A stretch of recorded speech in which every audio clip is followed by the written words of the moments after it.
સાંભળશો?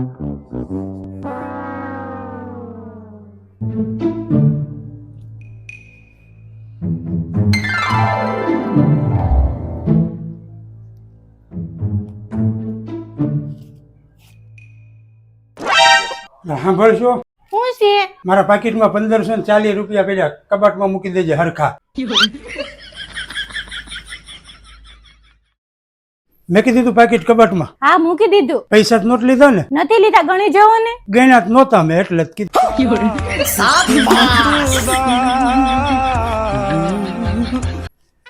તમે શું જોવો છો? પિક્ચર જોઉં છું. તમને એવું નથી દેખાતું આ હીરો હિરોઈન ને લઈને કેવા ફરવા જાય? હા. હું હા તમને એવું નથી થતું કે અમને લઈને ફરવા જાય? એના આ કામ કરવાના પૈસા મળે. હું બોલ્યા? બીજું એની પત્ની નથી.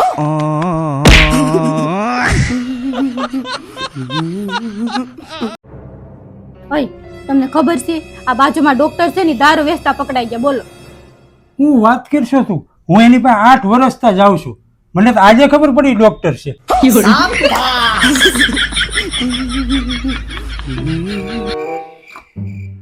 હું કાલ મારી મમ્મી ઘરે રોકાવા જવાની છું. એટલી ગરમીમાં એક તો ત્યાં એસી નથી, ત્યાં જઈને કરી હું તું? ત્યાં એસી હોય કે ન હોય પણ શાંતિ મને ત્યાં જાઉં ત્યારે જ મળશે. આમ તો જાણે વાતો તો એમ એવી કરે ને આખો દી 24 કલાક મને એસી માં રાખતા હોય, આખો દી તું રસોડામાં હો. એટલે તમે કે ભાવો છો એસી? ભાઈ ને એસી ત્યાં ન હોય તો આજે જ વહી જા ને. ના એવું કાલે જ જશે હવે.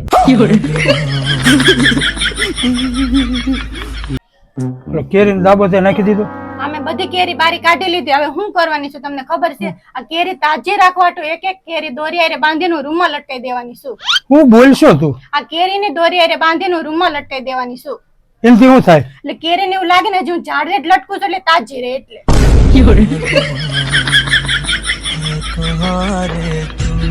લે છાતીમાં બળતરાની દવા. તો મને ક્યાં કઈ થાય છે? થાહે.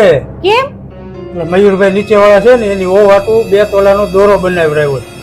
એ હાજે તને કે હે ને ભાભી તઈ થાહે.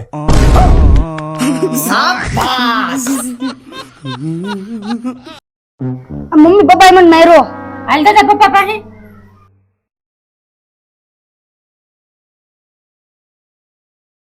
કઈ કેતી દાદા પપ્પા ને આપણે કઈ પાસે આવવાની જ વાત થઈ હતી ને. મારે કામ છે.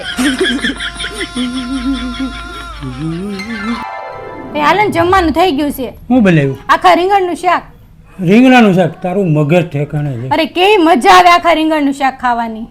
તને કાજુ કરીને શાક ભાવે? હોન પછી કાજુ પનીરનું, હોન. પછી ઓલું પનીર ભુરજીનું. એ તો બહુ મસ્ત લાગે ને પરોઠા હોય ને તો બહુ મજા આવે ખાવાની. તો એટલી બધી મજા આવે છે. એ બનાવીને ક્યારે નકરો રીંગણા ને ભીંડા ને કારેલા